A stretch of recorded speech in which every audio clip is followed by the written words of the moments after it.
Beardy and the Beast Media Club. Ba-da-ba, ba-da-ba. This is a placeholder intro song. Thank you for joining us as we move from the water cooler to the coffee nook for a Beauty and the Beast Media X Second Wall crossover special. This week, we will be concluding our discussion of the series Firefly with a full spoiler follow up of the film Serenity. Not even an operative with the Alliance will be able to prevent your exposure to the spoilers. As always, if you enjoy what we do, please share us with your friends or join the discussion in the comments or at our Discord.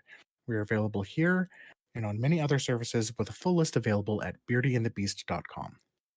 My name is Devin, and as always, he's a leaf on the wind, Drew. Watch how he soars. Hello. Serenity is the 2005 follow-up film to the single-season TV series Firefly, which was cut well before its time. If interested in the lead up to today's discussion, please consider the Firefly episodal watch-along available in the Batby Second Wall playlist at your chosen video or audio service. We're likely to continue pulling on threads from those discussions. So, Drew, with no rudder, where did this film's winds take you? Interesting, unexpected question, Devin. I know, right? Honestly, it took me to a few good places, and it may have taken me to a few bad places, much like the various destinations of the crew of the Serenity. Yeah, that's fair. I was surprisingly mixed with it as well. And I think part of that it's one thing that we've done with other media that we've talked about. There's the separation looking at it as an individual piece Mm-hmm. and as a piece of a whole. And especially coming fresh off of watching the series and discussing it so in depth, I think that's where my issues with the film come from. But when I separate it to be its own thing, I think it holds up better. I definitely agree, and I think you may have noticed a few of the things that I also noticed, like some weird script choices and weird retcons that I'm sure we'll get into. Mm-hmm. Full hashtag Drew exposed. I saw a couple episodes of Firefly when I was younger, but didn't watch the whole series. And then me and Dev went and saw Serenity with a couple people together. And then I watched the entire Firefly series in order. Mm-hmm. And up until this revisit, my thoughts were that Serenity was stronger, more cohesive, and just a better piece than Firefly. But having now watched them directly and analytically in order, episode wise, and then the movie, I've completely reversed my thinking on the two. Yeah, I've done very similar, and this is the danger with anything. One thing I should say is, like, as a revival, it does a lot better than most other revivals do. Oh, 100%. Right? I guess a lot of the things, like the characterization, like the general characterization, is there. It follows from the series, but I felt the character development we had in the series, they like deliberately stepped it back at the beginning of the film, Mm-hmm. Well, and that was weird. it's because they also wanted it to be an intro piece. Yeah. For people like me. I even wrote this down. It's like, this is actually a good entry point in showing the basic dynamics of the crew as compared to each other with Yeah. that walk along and like, I forgot, we came up with our own trope, like the reverse of like 15 minutes of jerks or whatever. Yeah. But it's like the good dudes. Yeah. We discussed that in Cabin in the Woods? No, it was not the other guys. Freaking, it's a movie Losers? The Losers. Yes. Yeah. Great movie. They had to expect that or want to draw more than just your diehard fans from the series. Yeah. It's the only way that a movie project like that could survive. So I can see some of the choices they made from that light, but I feel like they weren't honoring the TV show. Yeah, that's kind of how I felt with it. I mean, so I guess when the film came out, like it was what, 3 years after. Mm-hmm. So there's that bit of a lull. People forget things.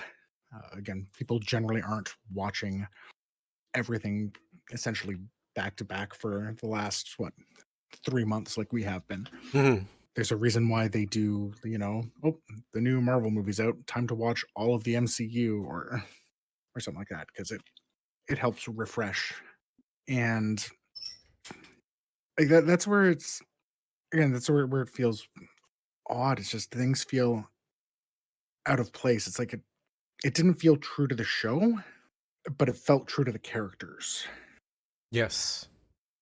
Uh, It's so it's almost like I think you kind of mentioned the character development that they had done during the series, they completely stepped back on. And a lot of the attitudes are what you would have expected like 4 episodes in. yeah, Not what was it, 15? yeah, One of the most striking lines on that is the notion of the crew and family. hmm It was so jarring to me when Mel said, where was it? I wrote this down. All right, I guess I didn't. He said, this is my ship, my home, and your guests here." yes, And then he followed that up by saying, "You're not part of my crew unless I reckon you are." yeah. Like again, said that's something that I would have expected in like episode 3 or 4. Yeah, Especially considering when we end with objects in space, like it's clearly ending with him accepting River, you know, crazy and all, yeah, because they have shown, and that was another thing that felt jarring too. It's like, oh, it's time for her to earn her keep on the ship as well, right? When they bring her to the bank heist, it's kind of like because even in context of the show, this is only like a month after Objects in Space. yeah. She literally just proved her worth on the ship to them.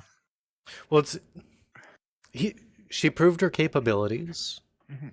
I think the concept of proving her worth, that statement doesn't make sense in relation to the character that was carried from Mal, Yes. and neither does the scenario. She can come up with a good plan, but Mel does not yet know her combat capableness. Mm. And he's taking River into a hot activity. Yeah, there's that. There's this the idea of I'll kind of go into it a little bit here.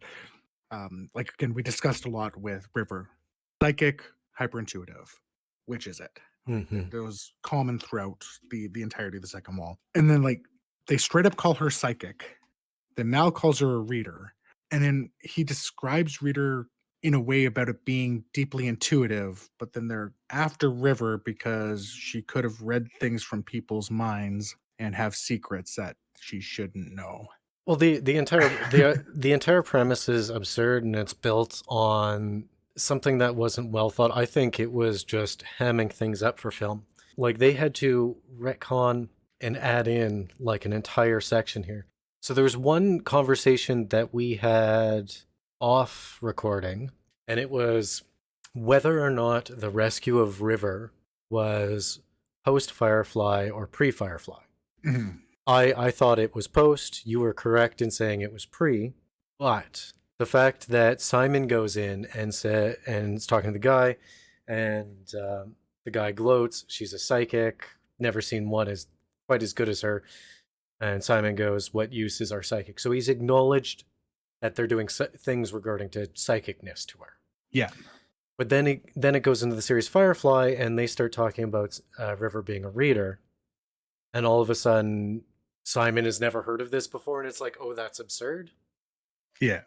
I'm still not convinced on the psychic thing. I think that's just a showboat movie thing because they didn't have time to fully explain it. I think that hits the nail on the head.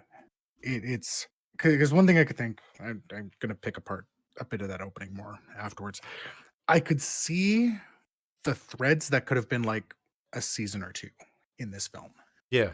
They had to condense it. They had the time, and with that, they essentially had to take shortcuts.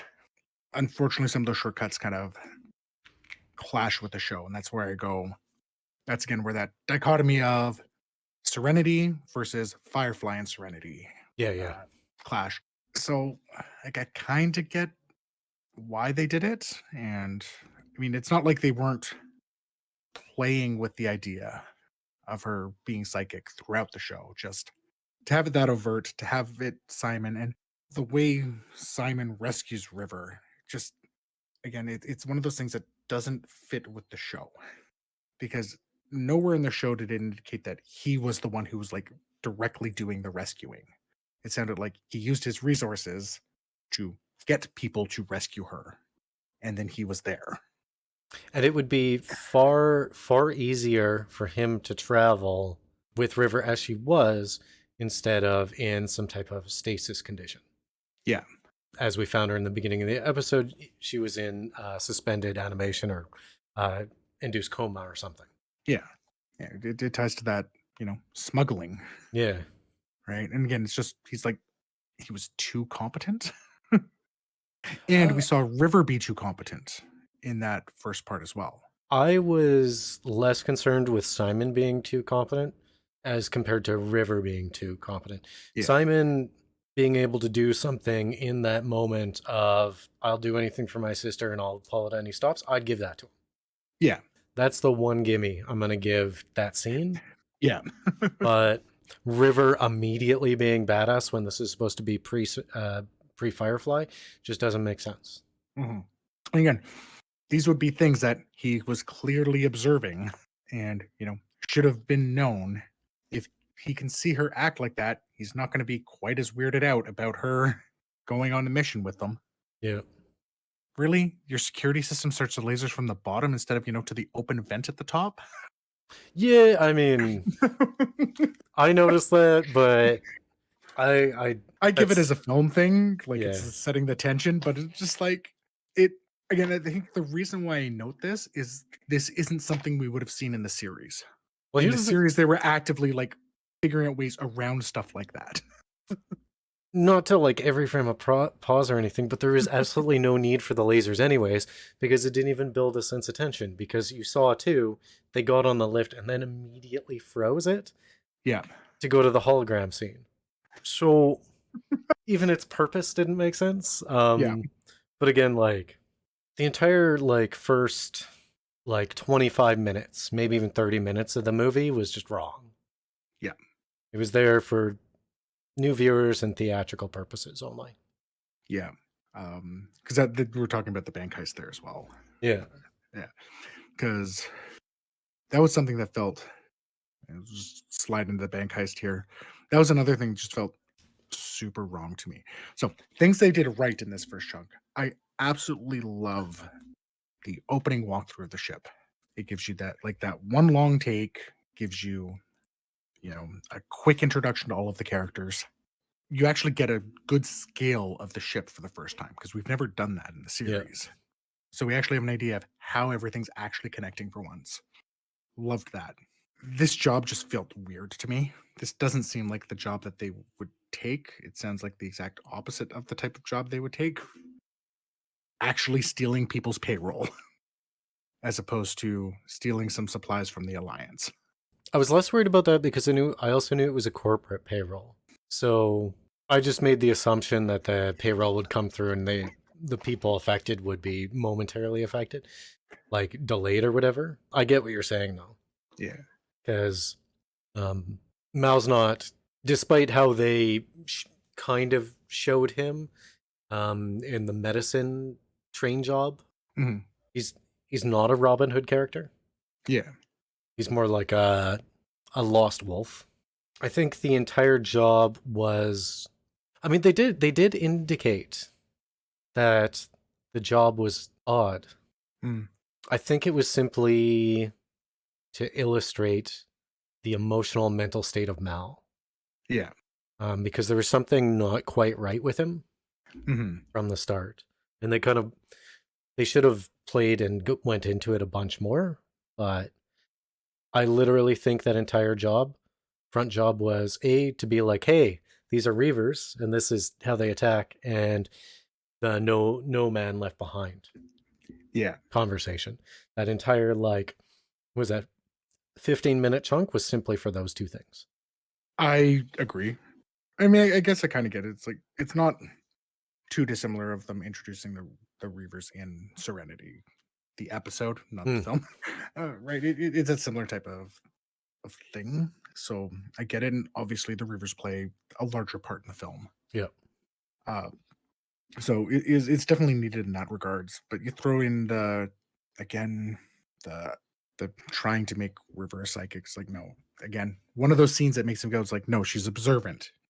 She's seeing this person do something and can point them out. Just from the mannerisms of the person. Yeah. So I mean, it really did just solidify that more and more until the end. Like the scene with the Reavers and all that, like I'm fine with that.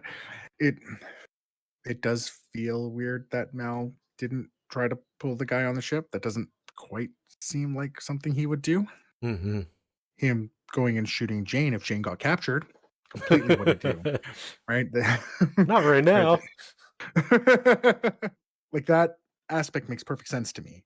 But I mean, Zoe calls him out on that, and this is where I'm going to talk about a little bit about how the show is bleeding over into the film well.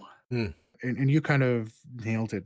Yes, the stuff seems off because Mal isn't in his right headspace. It was very clear to me how much he's losing it. Mm-hmm. And I think him losing Inara, him apparently losing Book, like he's not on the crew there anymore. Right, all of a sudden, things that were sorted out in the series with Jane and Simon, I'm kind of like, okay, no, he is pushing away, and Kaylee straight up says he's pushing everyone away. Yeah. So there's some aspects of that again lets me go, okay, I can understand the step back in Mal's character. Yeah. There's one part when he's talking to Anara later in the film that actually stood out to me. He was talking about how everything is muddled when she's there. Yeah. He just makes everything muddled, and I'm like, no, you're wrong. No, everything was clear when she was there. Like, you did not have this confusion you're talking about. Your confusion's coming from the hurt that she's not there. Yeah. And having her back. It helped me excuse so many weird things with Mal's character. Yeah, so many weird choices. Thankfully, the other characters and their interaction with them, like I mentioned this in the first half of the Firefly watch, how like everything was essentially about everyone's relationship to Mal. Mm-hmm. And they were able to follow through in the first half of the movie by everyone recognizing that there was something very wrong with Mal. Yeah. Like, to the point when Mal grabs Simon by the collar and like starts getting frustrated, and it seemed like it was calming down a bit. They flashed to behind Zoey, and she was taking her hand off of her gun. Yeah. She was going to pull her gun on Mal. Yeah. Yeah. It was, yeah, he's not right. And they can all tell. And which again, it's a good build from the series, like you said, like them spending all that time with Mal and their relationship to Mal helped build that overall here. Well, and the fact that like they were Mal tossing Simon away in the way that he did, I still think does not make that much sense. But Simon's reaction to it makes sense in relationship to the series. Yeah. Because it was clear at the end of it, they had been there just over a year, I believe. And they specifically said 8 months in Serenity.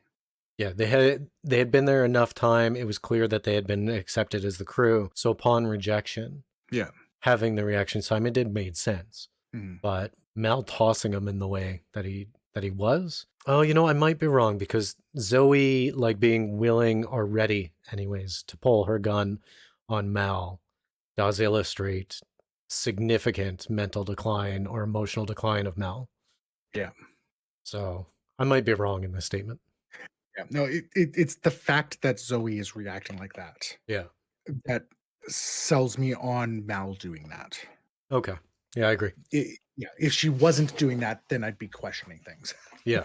Kaylee talking the way that she does and being, you know, sassy mechanic girl. Yeah, it makes sense.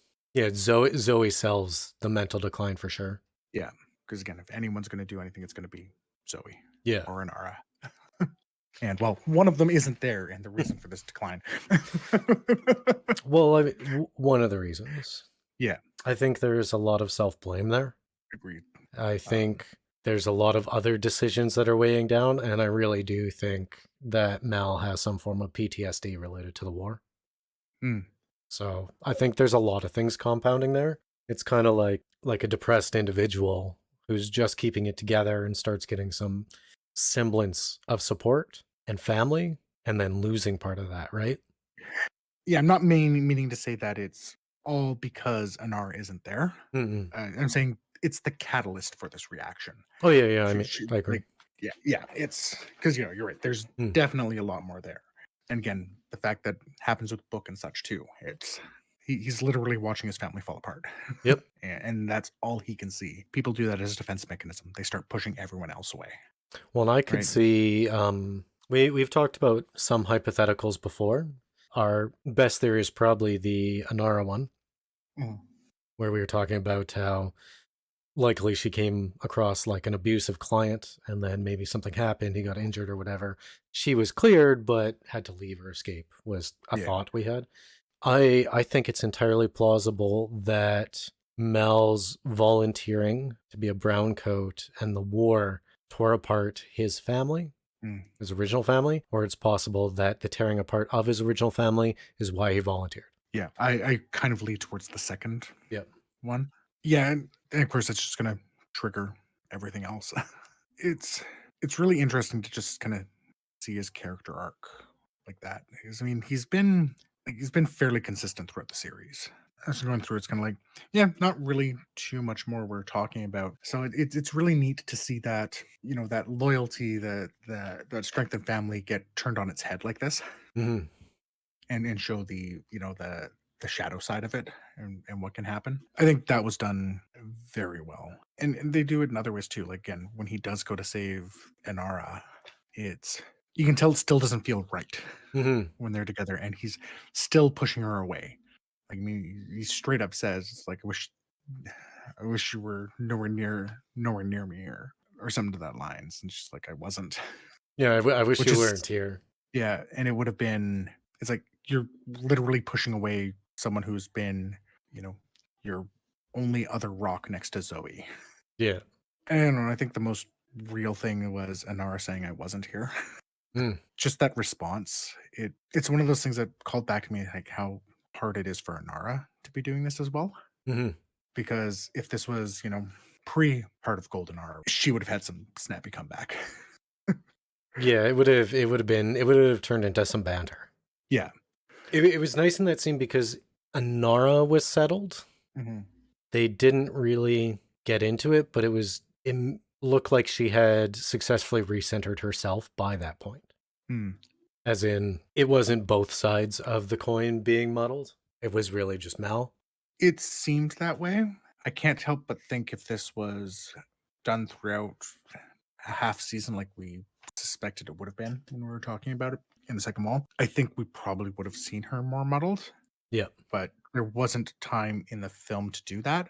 So that's where that little line, that's, I guess, in a way I'm clinging to that as she's probably not as settled either. I think it could be played either way. Yeah. Yeah. I'm not going to disagree. Yeah. It's just, yeah, unfortunately that could only be speculation with what we see. There would be good examples for and against. Yeah. I kind of liked his, no, he still had some weird things. So him, actually pulling his gun on River, I understand it. Still felt a little odd. I almost expected him to be pulling his gun to protect River, not aim it directly at her. Again, that could just be part of that broken. I mean, he's made it clear that they're not his crew, as much as I hate that. Yeah, I mean, that part definitely doesn't make sense. However, there was already a non-firearm solution that had been attempted. Yeah. Like, he sent in Jane first. Yeah. And it's likely he was going for his firearm so that he could control the entire situation. Yeah. Not specifically to attack or assault River with it. Yeah. But it just so happened at the end, they both pulled guns on each other. Yeah. So that is kind of speculation. That scene itself is actually where the movie starts falling in line with the series. Mm-hmm. Where things actually start making sense. Yeah, things start fitting together there. And we see that, again, his interaction with Anara felt perfectly right.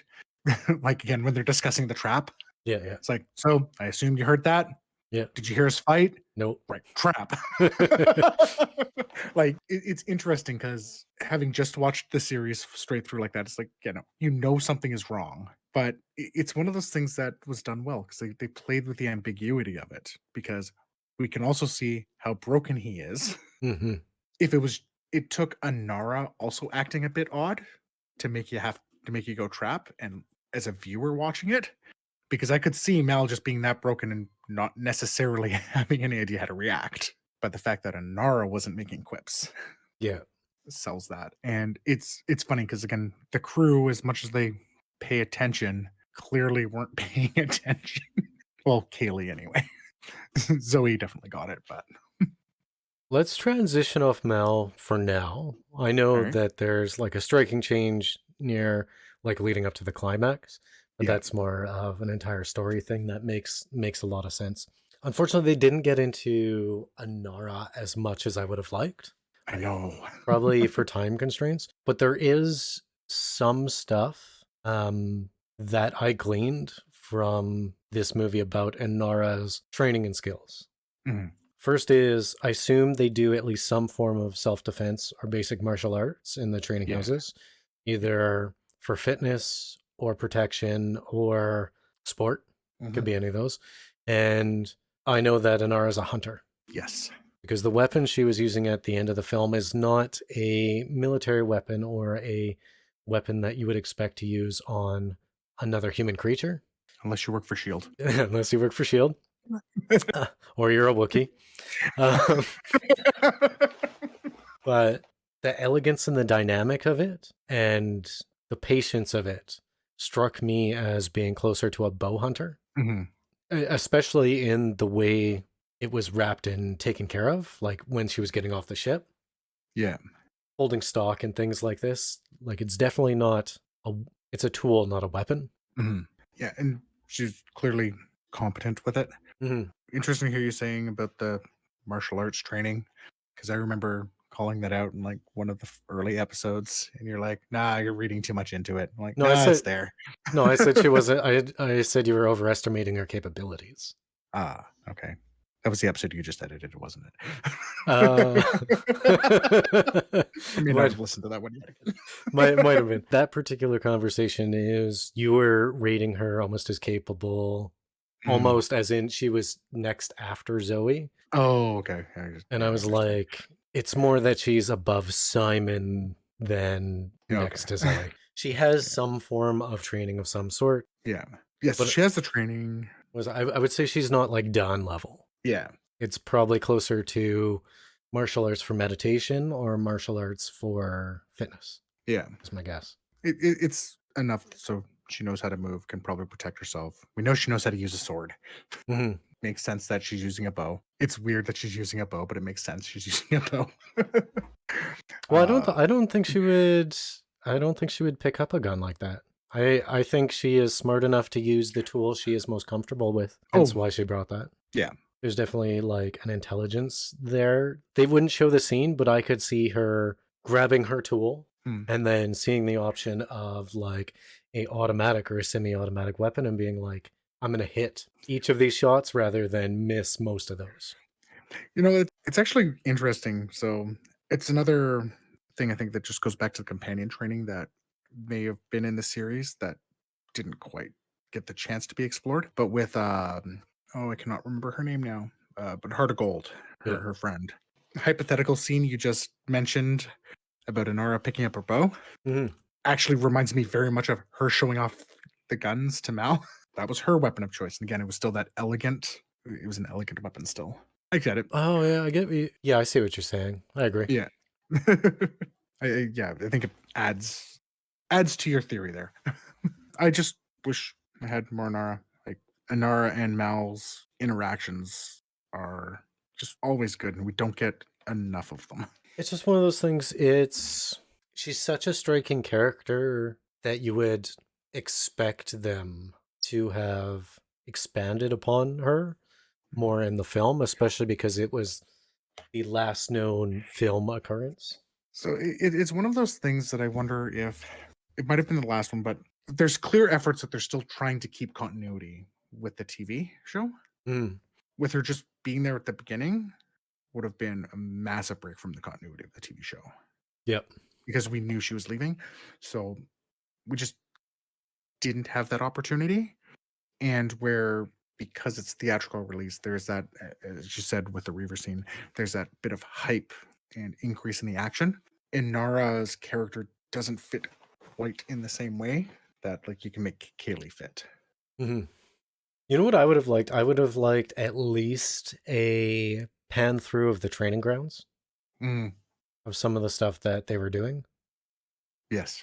So like they would go through like a tea ceremony and then maybe like sword dancing, like kind of do things like that Mm, as it kind of like scales through, and then maidens wearing the garb that Mal was in.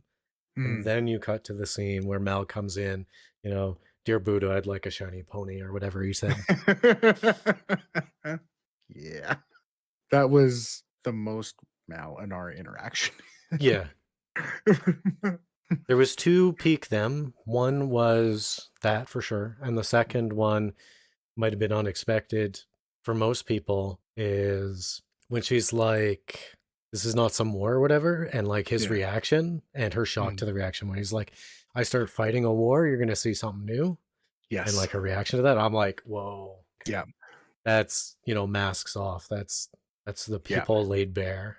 Yeah. That was, yes, those two reactions were exactly them. One very much in their banter and the other in how well they actually know each other. Mm-hmm. All right. Despite their bickering, they know each other. They are close. In a way, they're the same. We've talked about that a lot. Well, that stuff we'll get to later. The next character that I was dissatisfied with was Jane. It was Yes. like they took episode 3 Jane, completely reversed anything that resembled any form of development he had in the series, and just turned him into like the character archetype that he's based off of. Yes. So Jane is exactly where I'm like, holy crap, how much do they have to step back in character development? Yeah. And it was made even worse. Like Jane is the hardest one for this because again, he was definitely no, they ain't part of our crew.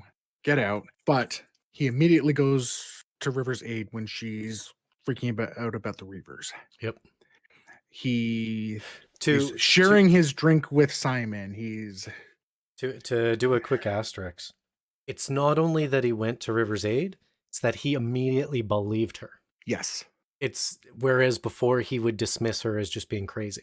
I would say sharing the drink is after it's when the mission and the call to arms happens. So I'm gonna Right. That's much later. Yeah, I'll let that one.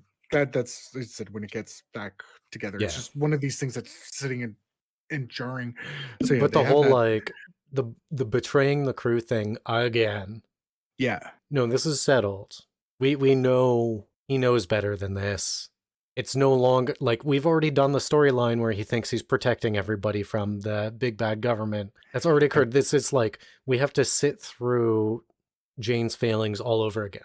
Yeah, Jane's entire story arc, we praised the slow burn of his character Mhm.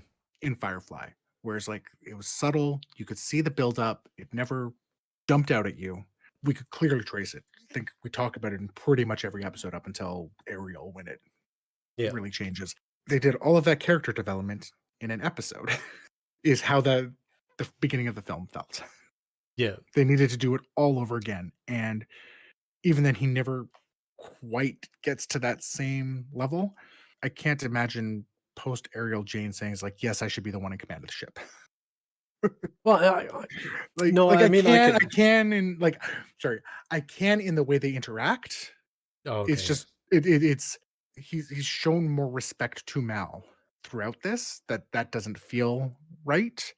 Well, he was, Like, the thing is, he understands the place of the family and had started in various ways accepting River and Simon to the point where he turns around and goes, come on, little crazy woman, time to go on a little shuttle ride. And then, like, sure, he gets knocked out. But the amount of damage that does to his character arc is immense. Yeah. It was the closest thing it was very much a attempted character assassination. Like it's the closest thing to character assassination I've seen, modern movies excluded. Like it was very much an assassination for him. Like this is one of those things that makes me like Jane less. I, They d- didn't need that antagonism, I think. I do want to interrupt both of us Okay. because I'm on this like hate of this train. The positive side, Mm, him calling Mal out on how many troops he lost. mm, It not only illustrates where Mal is, yeah. but one of the things that we know for a fact throughout the series is the respect that Jane at least has for Mal Hmm. and Zoey, I would say. Yeah. The fact that he calls him out is just another illustration how bad Mal's gone. Yeah. To the point where like it's Jane who has to stand up in that way. And I don't Jane is a little bit simple, but I don't think he's dumb. And I think he knows better than to step to Mal in the way that he did regarding the war. Yeah. Especially with Zoey in the room. Yeah.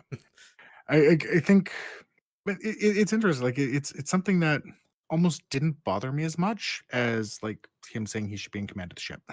No, I agree. And That's yeah, because I yeah, like him yeah. stepping to Mal. Oh yeah, no, I absolutely loved that. That was because again, Zoe's not going to do it. Zoe is walking on eggshells around him. Like again, as we mentioned when with the Simon altercation, Yeah. right? Like she's walking on eggshells, and she's like, "No, you got to hear this because it's exactly what's happening. It's like you are literally losing everyone. It's calling him to get his shit together." Yeah. It's just Uh, like he did step over a line and offend Zoe in that situation. But yeah, I think I agree. I Now think that it was a I line that needed to be stepped over at that point. It's around that time that we actually start swapping yeah, back into the like crew that we knew. exactly. There was one line that strikes me more than all the others that I hated. Even more Mm. than the hello, like little crazy woman, we're gonna go on a short shuttle ride. The after the I've had nothing to that twixt my nethers that didn't run on batteries from Kaylee. And then Mal was like, I shouldn't be hearing this. The fact that Jane said I could stand to hear a little bit more. Yeah, The relationship that they expressed in the entire Firefly series to me, and this is how I read it, I could be projecting, was more of a case of an older brother, little sister. yeah. The only other interaction we had like that was like early on when he was teasing her about not being in a relationship, Yeah, not getting well, any, like you know, that's again more sibling banter. siblingly. Yeah, like no, I can't imagine him saying I'll be in my bunk with anything related to Kaylee. No. That it's one of those things like yes, it's in character for Jane to be saying that, but not in this context. Yeah. So like I overall I wanted to stop the hate train with at least a little bit of positivity, but I Mm, fully agree this was pretty much a character assassination, or at least I will give some benefit of the doubt that in the way that they added complexity to his character archetype, strong, simple, might double cross you is his origination, right? yeah, In the movie format, especially disconnected from the series, how are you going to express that? yeah, They could have simply just chosen a slightly different archetype. Big yeah, Dumb Loyal is an archetype too. yeah. And honestly, it would have served the entire movie better. I agree. Zoe said many things, so we'll leave her for.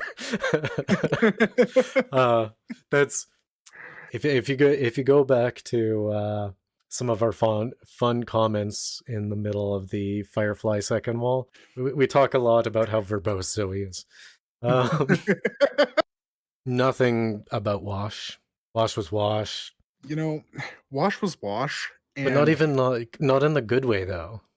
not in the good way. And oh my god, I remember, watching him soar in the theater and it hitting me. And here I'm just like, it's a thing that happens. That's right. You kill him to motivate Zoe. Look, fridging, it's not just for women. Oh, that is terrible and old, and you're an elderly man, and you're 150,000% correct. So here's the thing. Here's the thing. We've said so many times, Wash was the character that everyone liked. But when you start watching Firefly analytically, you realize there's nothing to him but some quips and some decent acting by Tudyk. I think he's a better actor than what was portrayed in Firefly. It's probably based on completely. probably based on his character arc and the lines he gave him. He wasn't. There's not much you can deliver with that. Yeah. He probably got the most out of it. Just to give the benefit to Tudyk. I'm on your side, brah. But Tudyk really is the character beard on Zoey. Yeah. It's just to illustrate her character, which I love a strong woman character, and I don't mean physically strong, I mean how it's supposed to mean, which is strong, complex, fully thought out. Yeah. That's what strong female characters are. Actual, real characters. Yeah. Not some placeholder for some male action hero that like everybody's over at this point. Yeah. Well, no, that's exactly it. Like it, and again, we've talked about it a lot. Wash is how we get the expression of Zoey. That is it. And for that purpose, he works fantastically. As a character, I don't care. He's completely replaceable in and of himself. Like I'm sitting there, it's like I just remember this being like one of these major highlights, and it's just like, nope, just don't feel it. I thought maybe some of my perceptions of Wash was coming from the movie, and not necessarily seeing the series. I'm like, nope, it's just Wash being Wash. Yep. But not even like as comedic relief as he should be and things like that. Like he had as many lines in this movie as he did in an episode. Mm-hmm. And it really was just to motivate Zoey, which, again, love Zoey, love her character. But it's sad that an entire character can disappear and it's not carrying any weight. It just being motivation for another character. So if I were to reverse everything, Aerith and Cloud. Mm-hmm. So when Aerith dies, there's weight to it. Yeah.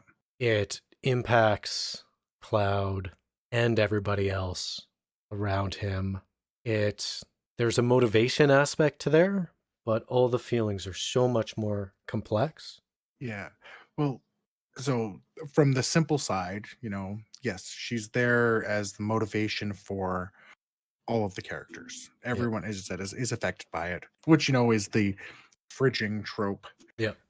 Again, just to explain the fridging trope, that is where you kill a character strictly for motivating, and that's the only purpose of the death, which is super oversimplified. A lot of times it's more complex than that.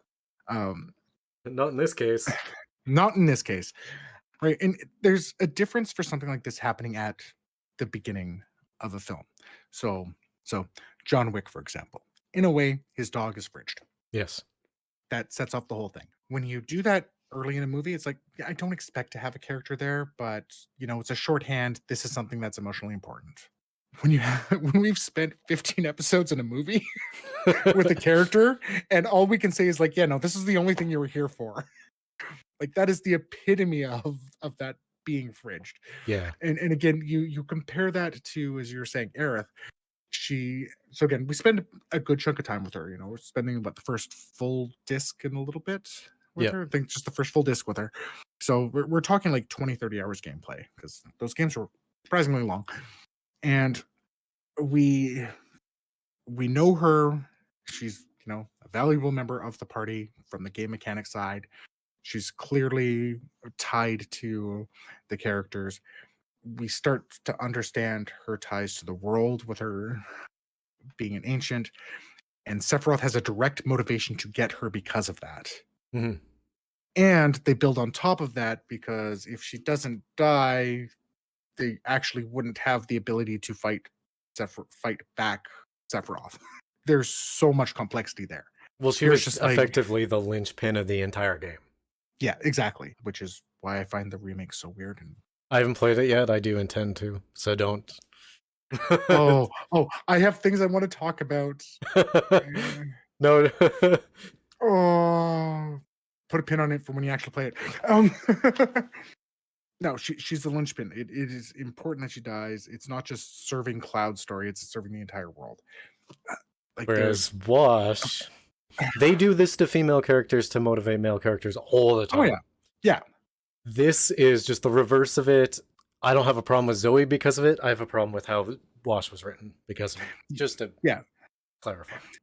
Yes, like, and again, tropes aren't bad. There's a shorthand to having that as a motivation, but the placement of it and the fact that that's how it's affecting us is just a sign of how useless of a character it was. Like that entire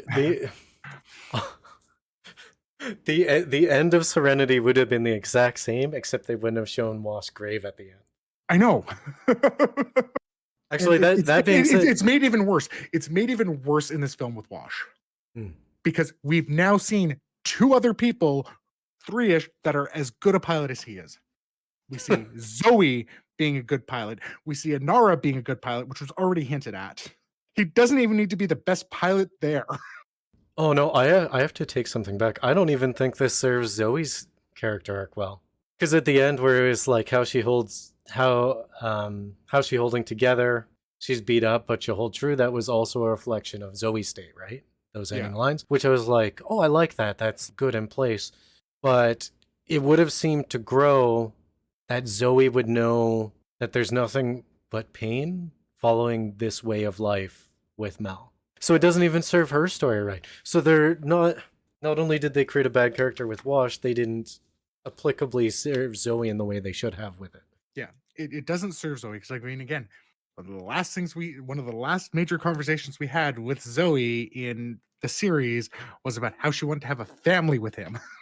Like, this should be devastating to her, but the only thing we get is that bit of, bravado during the fight with the Reavers. Yep. It literally serves that scene, not her character. And that scene even made her look like she wasn't that good at fighting. It made her look like she was completely off the rails. I think the bigger thing was, it's like, okay, this is just giving us a reason to take out the most capable fighter there. Yeah, I think it really was that case. Because you needed to take her out of line so that River could shine.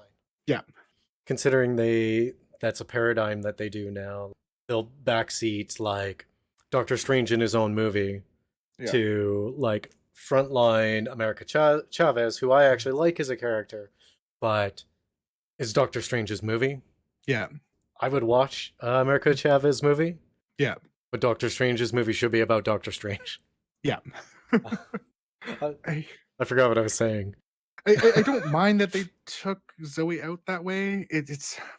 I mean, again, it's showing how important Wash was to her, I guess. At this point here, I don't think the taking her out is near as necessarily effective as you'd think anyway, because we're still seeing Jane be super effective. It's just, yeah, it was a reason for what we get with River afterwards, but they didn't even need that because they were already needing to fall back because they were running out of ammo and getting overwhelmed. I think they wanted to have a reason for her to be as angry as Mal was. Oh, that's the closest thing I can get. And it doesn't work because Zoey was never Mal's mirror. Agreed. Zoey was his foil. Yeah, I agree. Yeah, it's all. So are we saying this is an assassination of Zoe's character too? I don't see it. Okay, so yes and no. It's more of a hamstringing. It's more of a hamstringing because I think most of what Zoey was doing was like, it didn't feel out of character for her. Yeah. So I'm not saying it's an assassination. It's just this frustration is again coming from not from Zoe's character, but again, how much of a non-character Wash is. Yeah. It as a viewer, I'm not getting the impact that I should be to be feeling as sympathetic as I should be for what Zoe's going through, such like that. If that makes sense. I still maintain that Wash was simply just one of Zoe's personality traits. Yeah. Do you know how, like, after this watch, his death felt to me? Do you remember Boondock Saints? Yep. Do you remember when there's the two saints and their buddy are all handcuffed? Hmm. And Buddy walks in, shoots their buddy. They start freaking out. And then one of the brothers repeatedly kicks the other brother in the hand to break his thumb so Yeah. that he could get out of the handcuffs he's in. Yeah. Washes the thumb. Yeah. It's. I was worried that I would have this kind of conclusion from the beginning, especially with the fact that you and I both love Zoe. Like, we adore her character and the subtle ways that they add complexity to it. Hmm. So I guess, yeah, my conclusion just comes down to it's upsetting how much of a non-character Wash was on his own. Literally a thumb getting broken off. Yeah. I don't think we need to touch base on Kaylee. Kaylee was very Kaylee. There's It's no negatives, no positives aside for that they maintained her character. yeah. The only there's like a single subtle thing that I could think of, but it again makes sense in the context of the film. Yeah. It's like, yeah, sure, her being gung ho during the final standoff with the Reavers. I mean, it's contrary to what we saw in War Stories, but this is also a very different situation, and none of them see Reavers as people in the same way. Yeah. That is a very different situation, and it doesn't bother me. Well, they're essentially the 28 days later rage monsters. Yeah, exactly. Not zombies. They are not zombies. No. They've already established that there's no reasoning in returning the Reavers back to humanity. Yeah. So her reaction, and yeah, it doesn't bug me. It's neither a pro nor con. It's a fun little moment to a lull before the storm. It is such a cute moment with her. You know, it shows that continuity. It's the reason why, again, there's not much to say about Kaylee other than how amazing she is. Yep. It's that she's having that same fear that, makes sense coming from War Stories, from what we see there, to no, screw that. I've got a reason to live. Yeah. I'm finally going to get something to fix my nethers. That don't run on batteries. Simon.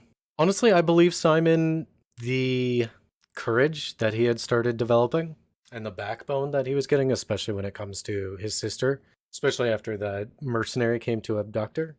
Like, I believed it. I believed it. I think there's a little bit right at the beginning with Simon that, again, just felt a little bit out of place, but I think that was more Mal. We kind of covered that. Yeah. With Mal, where it's like the questioning if he is actually part of the crew and such, but that was forced more from Mal. So, well, it felt a little bit like early, like again, that episode 3-4 Simon. Mm-hmm. It made more sense than, say, Jane. Because Mal was treating him like it was episode 3-4. Yeah. Simon. I didn't mind that so much. Again, it was nice to see him like immediately just standing up to Mal to the point of, Zoe almost drawing a gun. Yeah. Again, we already talked about the opening scene where just that scene didn't play out how it seemed to have been described, but I could see in an alternate universe that being how it played out. Yeah. True. There's little things. It's like isolation versus in context of the series.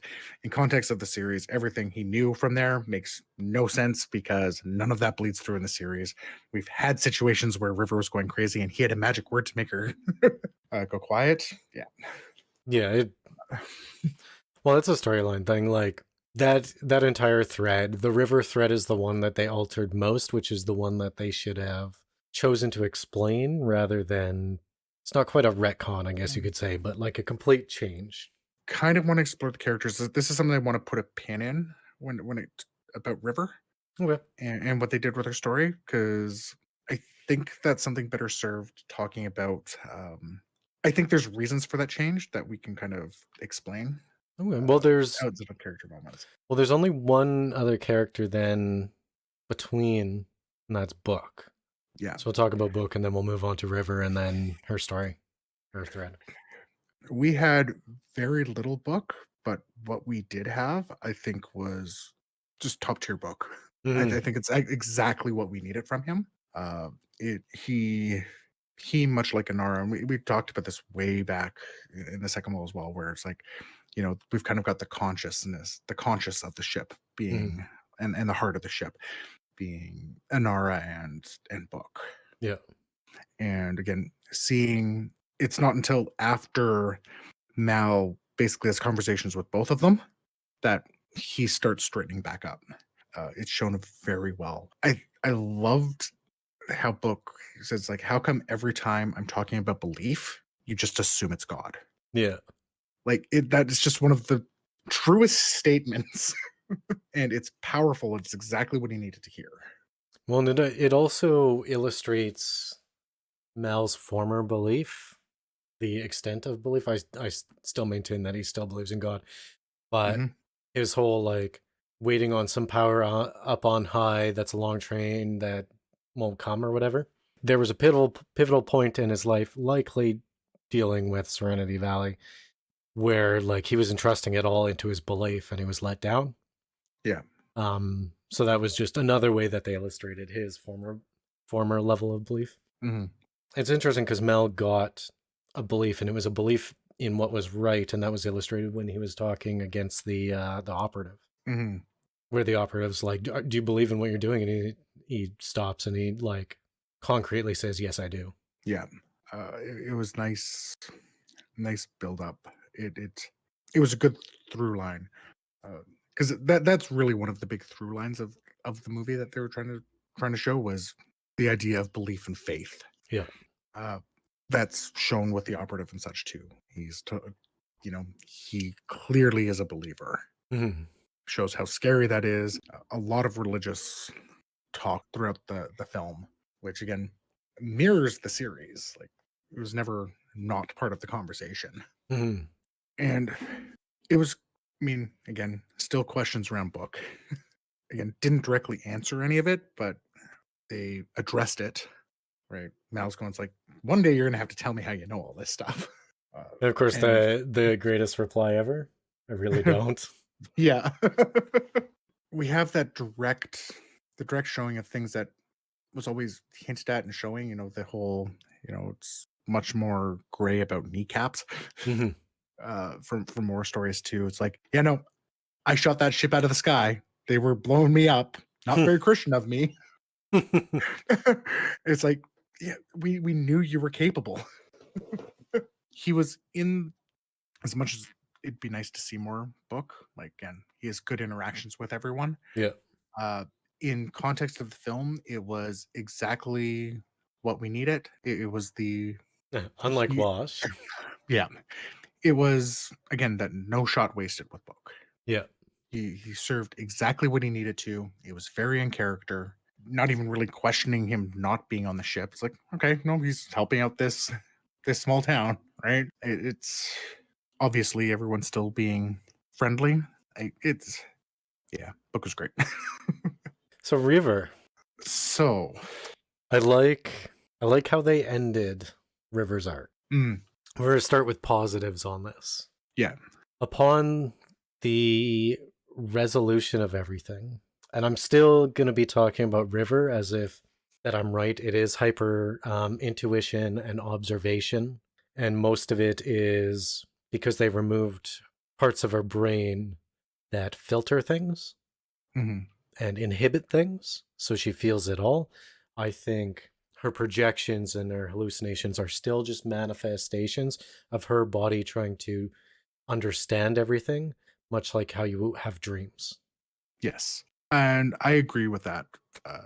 Even when it comes to the idea of Miranda and them talking about them, well, because she's psychic, she clearly got all these secrets from. There's like, no, she's observant. She understands, like, she recognizes that, hey, this was a planet that happened. I could even see that being just the hyper observant.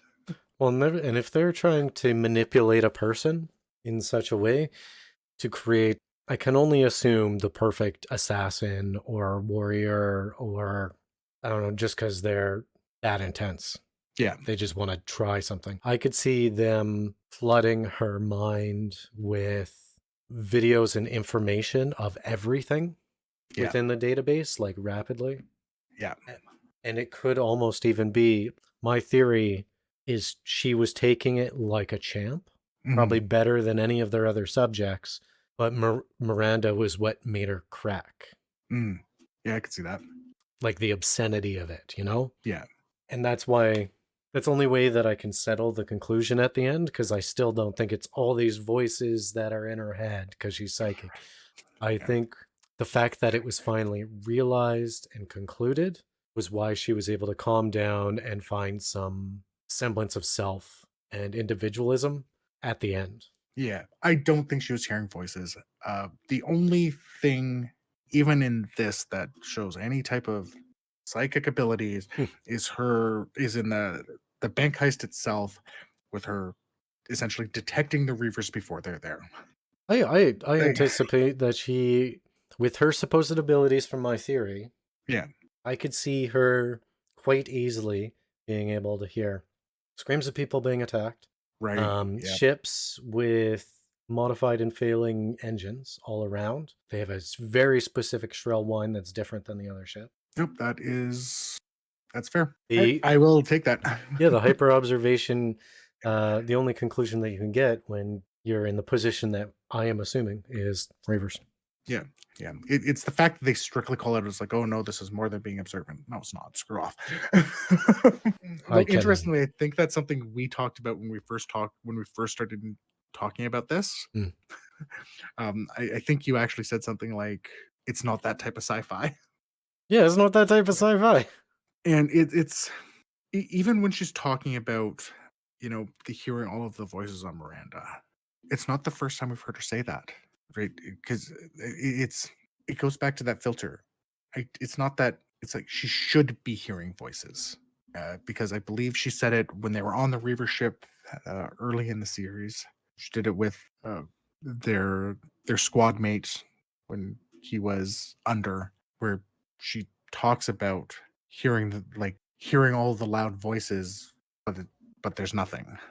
Like she said something to those effects multiple times throughout. Wasn't she talking about? So they found the one ship that had been hit by Reavers early in the season. Yeah. And then she was talking about whispers and things of that nature on that ship, right? Yeah. If I remember this correctly. Yeah. If it was psychicness, they had been long dead. Yeah. All brain activity would have stopped. Yeah. Which means, and if we're all of a sudden assuming that this is the type of sci-fi where there's psychics, she can hear the whispers of the dead, that means there's ghosts. Yeah. This is now sci-fi that has ghosts. Yeah. No, I don't think, I think that is, it goes back to, she says things in weird ways. Yeah. And that's all it is. She is not saying she is actually hearing the voices. She's not hearing voices in her head. We get that beautiful shot of her when Simon's like, am I talking to Miranda now? Mm-hmm. Or, no, she doesn't have voices in her head. She's not schizophrenic. She is broken. This is how she's explaining it. She's not saying she's hearing the voices of Miranda. She's seeing the bodies, understanding what it is, and knowing that there should be voices. And that's the whispers she's hearing. Actually, you. Voice in the head is not the description of schizophrenia. Schizophrenia is the inability to tell reality from other. So she could be schizophrenic, just not the kind that. Yeah. Someone wants to use their box friend.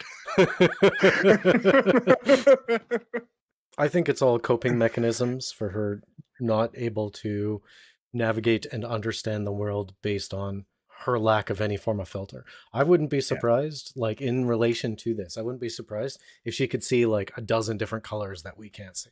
I wouldn't be surprised either. Yeah, because her brain just doesn't filter them out or something, you know? It did feel a little odd. I'm just like, oh, it's gone now. Like she said something to that effect. I was like, I don't think she's still healed. I think she's just having a bit of relief. But that's not something we'll be able to see. That felt like a line to me that it was there to give some conclusion, because they know there was not going to be any more, as opposed to it actually being a conclusion. There was one other thought. If we work backwards, I can make the inference that it was her discovering Miranda that broke her, which then would make the ending conclusion that her being at least partially healed but still odd and a bit Yes. crazy makes sense. Yeah.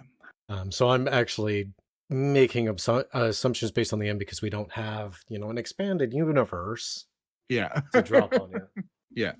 If we're working backwards, I really like the coherency that River has.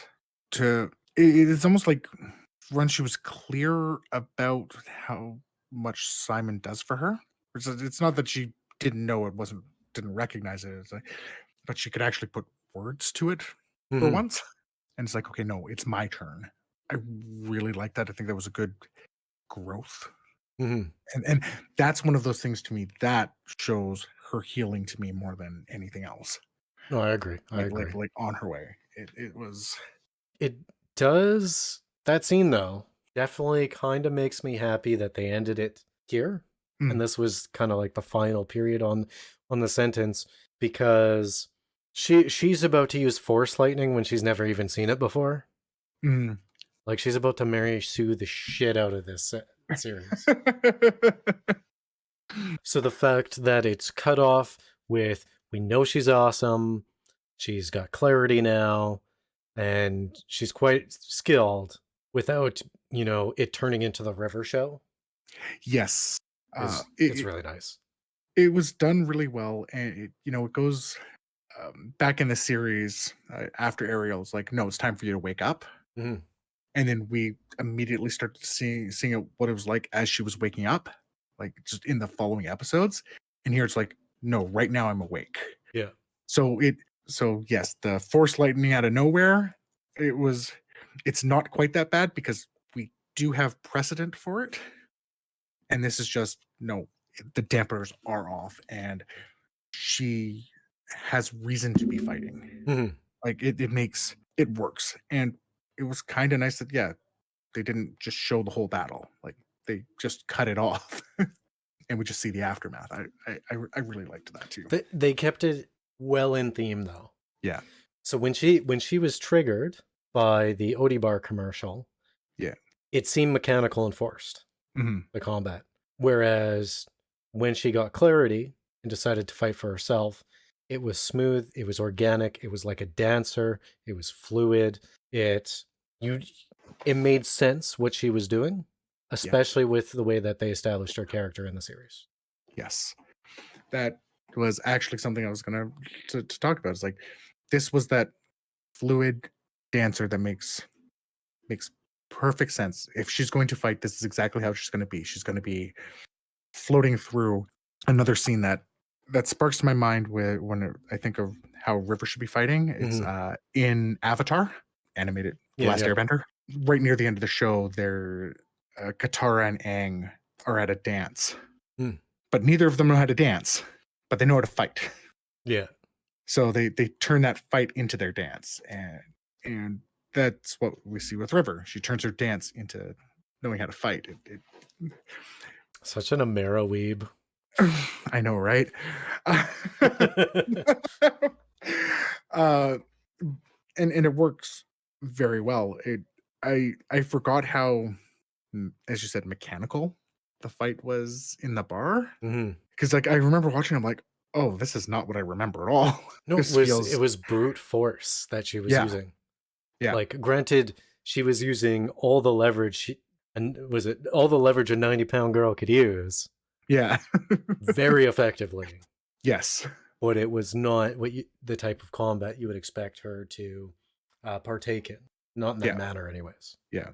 She was fighting a lot closer to how I would expect Zoey to need to fight if she was in hand-to-hand. Just that very, mechanical, works very well. And it's funny because it feels like it was a jump. And again, this kind of goes to the pin that I was talking about earlier. Yeah. A great segue. The biggest issue when it comes to River is it feels a little jarring, but it's because we don't have the buildup of clearly the season that this movie would have been. Oh, Hundo P. This was supposed to be. This is definitely a rewrite of the second season. Yeah. Rewrite of the second season with the climax of the third season. and the tail end of the first season. Yeah, Like, just like there's so many little things. So the big points that I'm going to have to this, it's like, again, we've already talked to about Mal and the way the crew was. yeah. Like, it would have been amazing to see a few episodes of that. Like, 'cause I figured that's probably how they actually wanted to end the first season, with more of that type of confusion. We'll see Book probably get pushed away, though he's a lot more understanding of it, I guess. Mhm. So we would have seen that little bit happen, see the tensions happening, start seeing Zoe push back against Mal. Well, Right, that's what all of it those things the that were super condensed in the first 20 minutes of the yeah, film. the first half of the second season would have been Mel's decline. Yeah, uh, and I think during that time we probably would have seen more of River just showing some skill. We would have again got that chance to see her move, because again we've kind of seen her, fight a bit, but again with the grace of a dancer. Mhm. We probably would have seen a bit more of that. So when that mechanical triggering happens, it would have made sense. Well, the reason Uh, why it stood out to me in this watch was not even the capableness, but like how she moves. I mentioned this mhm. before, like a forest nymph in a magical enchanted forest. Yes. Like everything is delicate and but very exact. Mhm. Each movement quiet yet still. Like there's I don't think ethereal's the right word for it, but something otherworldly to the way of the movement. Yeah. And it comes from that grace, just the pure grace of it. Yeah. So seeing the mechanicalness just super struck out to me. Yeah. Um, I think other big things, I think when we talk about this being, the season 2, season 3, all kind of rolled into one. Things like the character of the operative. I think he felt like there was a bit of early in his character. mhm. Like I think I get the impression that Early was supposed to come back and Okay. somehow managed to survive that, because there's enough ties there. I think this is a more sane version of Early. This fits how you described his character to me a little bit more. Like Mm. again, that kind of working on logic, even though there's that faith there, without making me question: was he messed with in the same way River was? And I think he's also supposed to be a bit of a proxy for the guys with the hands of blue. Yeah. Uh, and it's other things that I know that they were leading up. We talked about this when with River ripping off the labels of things and slashing at Jane, Yeah. in the series, with there being that corporate aspect, the Blue Sun group, Mhm. right? And we see that again with the Odie bars triggering her, right? Like I think that was supposed to be all tied. Yeah. It's very easy to see how this would have been. These weird things keep happening. We would have had more things like her, where she slashed at Jane with the Blue Sun shirt on. We would have seen, yeah, we would have seen more stuff like that throughout. Where okay, maybe there is questioning. Hey, is it safe to keep her on the ship again? Yeah. Without understanding it. And we just have characters that it's like, oh, I understand you needed a new character, but again, this feels like something we should have time with. Mr. Universe. He feels like he should have been a contact in the same way that Badger was, or Patience was, Yeah. or something like that. I didn't mind the twins. That's fine. Like that works fine, because yeah, they were just the contact of the week. Yeah. Odd, because we see, like when they talk about burning down all of the places they would have gone to ground, we actually see like mentions of Whitefall, where Patience was, where yeah, no, they would have gone to some of these places. Mhm. uh, it's it shows me with the film that there's so much that Firefly could have been, and I think that they do really well with it, but it feels so out of place with the series, because we don't have the build up to River being like, again, that Mary Sue level, almost Mary Sue level in this here, because we didn't have that build up that we know they were setting up, or the direct confrontation with the Alliance. Mhm. They never actually had a direct confrontation like with the Alliance like they did. This is something that should have been built. Needing to see more of the Reavers so we can understand, so we get more of the impact. Like you said, when we've talked about some of the the anime and such we watched. Like, no, this should have been a series or an HBO series or Yeah, just like like anime syndrome. yeah. Yeah, Um, yeah. Usually the only exceptions to that end up being like the Chizu and Ghibli. Ghibli. Yeah, Yeah. but I mean, if we hop back to Bubble, that should have been a short series. Oh yeah. Like it shouldn't have been a movie at all. It's just again the whole concept of this is it's why unfortunately I'm left so mixed when it comes to Serenity. As a standalone, I think it's great. I think it does what it should have. Yep. As part of the series in one side, I'm going is like, oh, why did we break these characters so much? Like I could almost make it work again if we had a series for some of this stuff to happen. Like see again, more things happen in January, so he's starting to question these things Mm-hmm. or something. Like there's a path I could see to that happening to make it fit if it was actually extended. But as it was presented, it just makes me go, oh, there's so much you broke in this broke from what we've set up in the series, and it left me very confused. Well, it's my personal feelings about this in relationship to the television series. Mhm. I would say, I guess the best analogy would be 6 of the episodes were shown out of order. Mm. Um, as a standalone, I'd probably say 4 of the episodes were shown out of order. Yeah. Because frankly, it's a better intro point than a finale. Yeah. So I'm almost glad that I originally saw Serenity to Firefly in the order that I did. Mm-hmm. Because it also takes away the highlights of what the heck are they doing here? Yeah. Because they really didn't do much new at all. Yeah. It just Alliance bad, River cool, Wash useless. Kaylee being amazing. Yeah. What's the thing? All the guys and girls either want to be freaking Mel or Inara, and they all want Kaylee. Yeah. There's one other kind of character that we should touch on just a little bit. Serenity. Unfortunately, that's probably the biggest character failing in this entire movie. Yeah. They didn't express on the components of the crew and their reflection to Serenity at all. We didn't even have an emotional connection with the torn up Serenity and Kaylee at the end. Yeah. In fact, the closest thing we had to it was Inara painting Serenity on the side. I really like that part. I think for the most part, I agree.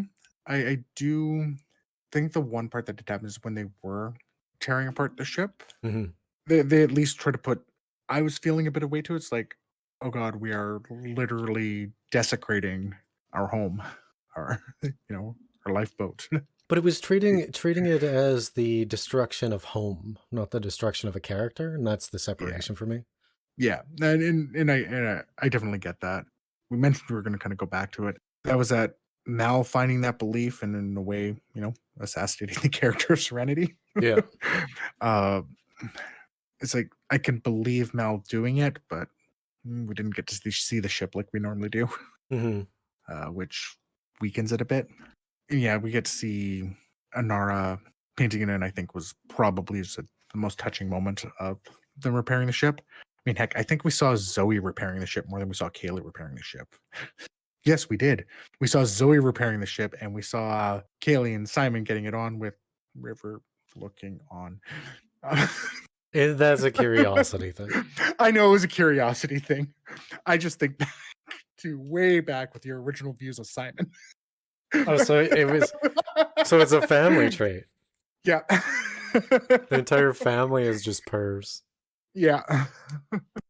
And I think that covers that part. I think it was nice. I really enjoyed like just before the whole Reaver thing, like I guess during that scene where to tie back to Mal and Inara, where it's like, oh no, you'll know when I'm ready to go to war. Like it'll be a side of me you've never seen before. Mm-hmm. And it's like, yep. And now we're seeing that side. And it was interesting because us as an audience has seen that before. We see that with Niska. That's interesting. So it's I mean, I talked about this kind of mid-season of Firefly, no, late season of Firefly, where I divorced myself from the viewer's point of view to take up Inara's. In this Yeah. place, we have more understanding of what war mode Mal is than everybody but Zoey. Yeah. Interesting. Yeah. Hmm. Do you So want to see the real me? yeah, I really like that. And again, he was just as beaten up. Like, I love that they did this in the series, they did this in the movie. They didn't shy away from how this violence is going to look. Mm-hmm. Like, he was battered, and not in the way like most movies would do, where it's like, oh no, I got slashed in the arms. Like, no, his retina was detached. Yeah. It was good. We saw the real Mal.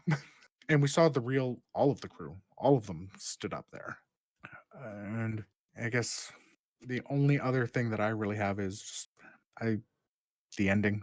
I there's part of the ending that I really like, part of the ending that I really hate it. Hmm. I will start with the part that I really hated so we can end on a good note. Okay. But it ended on such a down note. So I really, we kind of mentioned this already. I really, really hate it. The memorial. Yeah. It bothered me on so many levels. One, okay, well, we've kind of talked about Wash. Like, yeah, he's there. Okay, I understand it. Obviously, it's important to Zoey, even though they failed making the audience care. Like a broken thumb. Like a broken thumb. Book, again, I like that. I kind of have this headcanon. It's like, oh, I could see them doing this in like Serenity Valley or something because it means so much to them. And it's the namesake of the crew. And that's just in my head. Why the hell was Mr. Universe there? Because in the expanded universe, they needed the Mr. Universe character for the story to work. But the only thing is, Mr. Universe's character has to have come from outside of the series, right? Yeah. Like, we just watched Firefly. We know Yeah. for a fact that Mr. Universe isn't in it, or even any reference to him. Yeah. His character I could see coming up, but why are we memorializing him?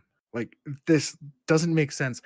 In the story, he's just he's a contact that they have a good relationship with. Yeah.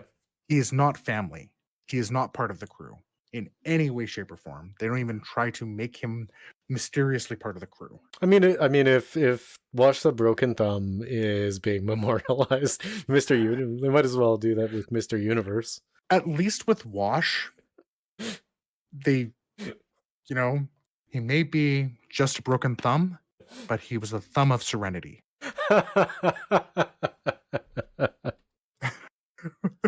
Okay, I agree.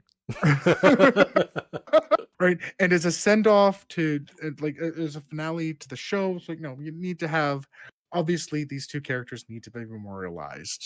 We have the season, we have the movie that we spent them. Mr. Universe is just like, no, there's literally no reason for you to be here. There would be more reason for Saffron to be there. That's what I think. Like, I wanna leave the memorial with this one thought. They already killed Book. Yeah. It was an important and whole character. Yes. Not just a beard. There wasn't even a point to really kill Wash. No, it was just to motivate Zoey to get off the line because she was just in rage mode. So that she could get injured and then River would step forward. Yeah. Anyways, so what's your positive note? It was the reiteration of Mal taking River under his wing.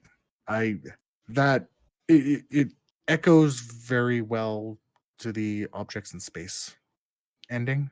Mm-hmm. And it's just, I think it's showing him starting to care again and recognizing family and taking it and going from there. It does bother me that she knew what Mal was going to say, but again, that's still hyper observant. She just knows Mal that well. Yeah. Not psychic. Hashtag not psychic. Hashtag not psychic indeed. It was a nice line at the end. I guess you do, or you already know what I'm going to say, but then the response, yes, but I like to hear you say it. Yeah. Like that's that emotional bond. So that was really nice. In conjunction with that, the line with Anara. Mm-hmm. I don't want to go back to the training. I don't think I'm going to go back to the training house. Where do you want to go? I don't know. Good answer. Those lines were well thought out. Yeah. It was things that make perfect sense with the characters. Like, sure, we still don't know, but that shows me that Mal and Anara are starting to understand and recognize their relationship to each other without even having to say it. I mean, because Mel was able to regain his own conscience and regain his heart. Yeah, that, and I think the other thing with River saying that line with the but I want to hear you say it. It's again showing yes, she is healing, even if she's not fully. It's a nice way to remember the series ending.